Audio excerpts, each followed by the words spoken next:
水啦。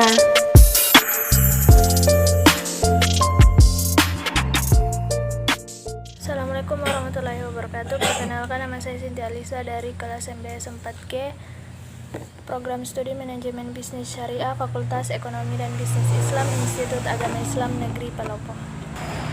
Jadi dalam video kali ini saya akan menjelaskan beberapa materi terkait dengan mata kuliah akuntansi biaya. Jadi materi yang pertama yang akan saya jelaskan yaitu terkait dengan konsep akuntansi biaya. Namun sebelumnya kita harus tahu apa itu akuntansi biaya. Nah, akuntansi biaya ini merupakan proses pencatatan, penggolongan, peringkasan, dan penyajian biaya pembuatan dan penjualan produk atau jasa dengan cara-cara tertentu serta penafsiran terhadapnya. Fungsi dari akuntansi biaya yaitu yang pertama untuk mengukur pengorbanan nilai masukan tersebut guna menghasilkan informasi bagi pihak manajemen apakah mendapat profit atau tidak. Kemudian yang kedua yaitu menghasilkan informasi bagi manajemen sebagai dasar untuk merencanakan alokasi sumber daya ekonomi yang dikorbankan untuk menghasilkan keluaran. Nah, kemudian hubungan akuntansi biaya dengan akuntansi keuangan dan akuntansi manajemen. Jadi, akuntansi keuangan ini adalah akuntansi yang bertujuan menghasilkan informasi keuangan untuk kepentingan pihak luar manajemen, yakni investor, kreditur, pemegang saham, dan pihak luar lainnya. Kemudian akuntansi manajemen. Akuntansi manajemen merupakan akuntansi yang bertujuan menghasilkan informasi keuangan untuk pihak manajemen. Akuntansi biaya mempunyai tujuan menghitung biaya produksi untuk menentukan harga pokok produksi dan menyusun laporan biaya guna memenuhi keperluan manajemen. Karena akuntansi biaya ini hanya ditujukan untuk memenuhi kebutuhan para pemakai dalam perusahaan, maka akuntansi biaya merupakan bagian dari akuntansi keuangan maupun akuntansi manajemen. Kemudian tujuan dari akuntansi biaya ini. Nah, yang pertama tujuannya yaitu menyajikan informasi biaya untuk perhitungan harga pokok produksi. Kemudian yang kedua, menyajikan informasi biaya untuk pengendalian biaya. Yang ketiga, menyajikan informasi biaya untuk membantu manajemen dalam pembuatan anggaran dan perencanaan laba. Yang terakhir yaitu menyajikan informasi biaya untuk pengembalian suatu keputusan. Jadi, seseorang yang bekerja di bidang akuntansi dan memiliki keahlian di bidang akuntansi itu disebut sebagai akuntan. Nah, jenis-jenis profesi akuntansi itu cukup luas, mulai dari akuntansi publik, internal, keuangan, pemerintah, hingga pendidik. Nah, jadi seorang akuntan muslim itu harus meyakini bahwa Islam itu sebagai way of life, menjadikan Islam sebagai jalan hidup dengan harapan keridhaan Allah Subhanahu wa taala. Nah, semua kegiatan di dunia atau muamalah akan sia-sia jika manusia tidak taat kepada Allah. Hal ini terdapat dalam firman Allah dalam Quran surah Ali Imran ayat 85 yang artinya, dan barang siapa mencari agama selain Islam, dia tidak akan diterima dan di akhirat dia termasuk orang-orang yang merugi. Maka dari itu kita sebagai akuntan muslim harus berpikir bahwa pekerjaan yang kita lakukan dalam bidang akuntansi ini kita lakukan dengan mengharapkan keridhaan Allah Subhanahu wa taala. Jadi selanjutnya materi kedua yang akan saya jelaskan yaitu siklus akuntansi biaya dan pelaporan harga pokok. Jadi siklus akuntansi biaya merupakan proses dari penyediaan informasi keuangan yang terdiri dari pencatatan data hingga penyusunannya ke dalam sebuah laporan keuangan yang berdasarkan pada tahapan-tahapan dalam penyusunan laporan keuangan. Nah, laporan keuangan itu sendiri merupakan bentuk informasi keuangan dalam bentuk debit atau kredit sehingga mudah dipahami oleh pengguna informasi tersebut.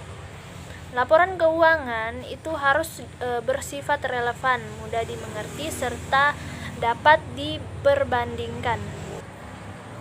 Kemudian proses siklus biaya. Secara umum proses siklus akuntansi biaya itu pada sebuah perusahaan terdiri dari beberapa proses. Yang pertama yaitu penjurnalan. Nah, penjurnalan ini adalah mencatat nilai transaksi yang ada pada bukti-bukti dalam sebuah buku catatan. Kemudian buku besar yang merupakan proses pengklasifikasian atau pengelompokan dari nilai nominal pos akun masing-masing sehingga perusahaan dapat mengetahui saldo dari masing-masing akun. Yang ketiga yaitu neraca percobaan. Nah, ini merupakan biasanya disusun menjelang penutupan buku. Hal ini bertujuan agar dapat melihat input data yang ada di dalam jurnal umum apakah sudah sesuai dengan buku besar. Kemudian yang keempat yaitu jurnal penyesuaian, yaitu menyesuaikan antara saldo yang ada pada akun dengan perhitungan fisik yang sebenarnya. Yang kelima, neraca lajur. Hal ini dilakukan setelah melakukan penyusunan, namun saldo masih belum sehingga neraca lajur ini dapat digunakan agar saldo itu dapat seimbang. Kemudian yang keenam yaitu laporan keuangan. Nah, setelah saldo seimbang, maka laporan keuangan akan disusun dalam bentuk neraca. Nah, laporan perubahan dalam bentuk neraca, laporan perubahan ekuitas, dan laporan laba rugi. Yang ketujuh yaitu jurnal penutup. Hal ini dilakukan pada beberapa pos akun yang memiliki pengaruh pada laporan perubahan ekuitas dan laporan laba rugi. Yang kedelapan yaitu jurnal pembalik, merupakan proses terakhir dalam siklus akuntansi biaya. Jurnal pembalik bertujuan untuk menutup pos-pos akun sebelumnya yang sudah ditutup. Kemudian yang terakhir yaitu neraca awal pada neraca awal atau neraca akhir. Kemudian selanjutnya yaitu jenis-jenis siklus akuntansi biaya. Nah, tentunya siklus akuntansi biaya yang dimiliki tiap perusahaan akan berbeda-beda satu sama lainnya. Hal ini dikarenakan siklus akuntansi biaya dipengaruhi dengan siklus kegiatan yang dilakukan oleh perusahaan tersebut. Nah, berikut ini yang akan saya sebutkan siklus akuntansi biaya yang didasarkan pada jenis-jenis perusahaannya. Nah, yang pertama siklus akuntansi biaya pada perusahaan jenis dagang. Nah, siklus akuntansi biaya yang ada pada perusahaan dagang itu dimulai pada saat pembelian barang dagangan dengan tidak mengolahnya lebih lanjut dan kemudian diakhiri dengan penjualan kembali dari barang-barang tersebut kepada konsumen. Nah, bila kegiatan perusahaan tersebut hanya membeli dan menjual barang atau produk, maka siklus akuntansi biaya dimulai dari saat pencatatan dari harga pokok barang dagangan yang dibeli, kemudian diakhiri dengan penyajian dari harga pokok barang yang sudah dijual. Tujuan utama dari siklus akuntansi biaya di dalam perusahaan dagang ini adalah untuk menyajikan informasi yang terkait dengan harga pokok barang yang dijual, biaya administrasi, biaya pemasaran, hingga biaya-biaya umum lainnya. Kemudian yang kedua yaitu siklus akuntansi perusahaan jenis jasa. Nah, siklus kegiatan dari perusahaan jasa adalah pada persiapan penyerahan jasa sehingga jasa tersebut sudah berada pada penggunanya. Nah, maka siklus akuntansi biaya dimulai dari pencatatan biaya-biaya yang digunakan untuk persiapan penyerahan jasa ini dan kemudian berakhir dengan penyajian harga jasa yang diserahkan kepada pengguna jasa. Nah, tujuan dari adanya akuntansi biaya dalam perusahaan yang bergerak di bidang jasa adalah untuk menyajikan informasi mengenai harga pokok persatuan jasa yang digunakan oleh pengguna jasa tersebut. Kemudian yang ketiga yaitu siklus akuntansi biaya pada perusahaan manufaktur. Nah, pada perusahaan di bidang manufaktur, siklus kegiatan dari perusahaan ini dimulai saat pengolahan bahan baku pada proses produksi dan diakhiri dengan penyerahan produk ke dalam gudang penyimpanan, sehingga siklus akuntansi biaya yang ada pada perusahaan manufaktur ini dimulai dari pencatatan harga dari bahan-bahan baku yang akan diproses, kemudian mencatat biaya-biaya yang dikeluarkan lainnya seperti biaya tenaga kerja, biaya over pabrik, dan lainnya. Setelah itu siklus akuntansi biaya ini diakhiri dengan menyajikan harga-harga pokok produk yang sudah jadi kepada bagian gudang produksi.